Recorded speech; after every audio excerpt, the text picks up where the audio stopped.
जय शिवराय जय भीम. मी चित्रकार महेंद्र दारकुंडे. स्वागत आहे आपलं माझ्या मिनी ब्लॉगवरती. तर ही पेंटिंग आपण जीनेस इंटरनॅशनल स्कूल जामनेर इथे काढलेली आहे. तर चला जाणून घेऊया की पेंटिंग मी इथे का घेतली. ही लहान मुलांची स्कूल आहे आणि तुम्हाला माहीतच आहे की लहान मुलं म्हटलं म्हणजे त्यांना कार्टून खूप आवडतात. आता टीव्ही असो मोबाईल असो ते नेहमी कार्टून बघतात.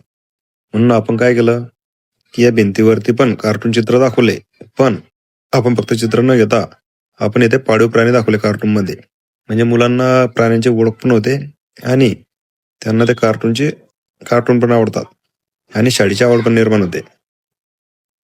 तर आपण ही पेंटिंग ॲक्रेलिक कलर मध्ये केलेली आहे. या पेंटिंग मध्ये आपण घोडा दाखवला, गाढव दाखवलं, गाय दाखवली, बकरी दाखवली, म्हणजे असे जे मुलांना समजणारे प्राणी आहेत ते आपण दाखवले व समोर एक पाटी पेंटिंग केली व त्यावरती डोमेस्टिक ॲनिमल असं नाव दिलं. तर तुम्हाला ही माझी कल्पना कशी वाटली मला कमेंट करून नक्की सांगा. तुला लाईक शेअर फॉलो करायला विसरू नका आणि पुढचा व्हिडिओ आपण वाईल्ड ॲनिमलचा बनवणार आहोत. धन्यवाद.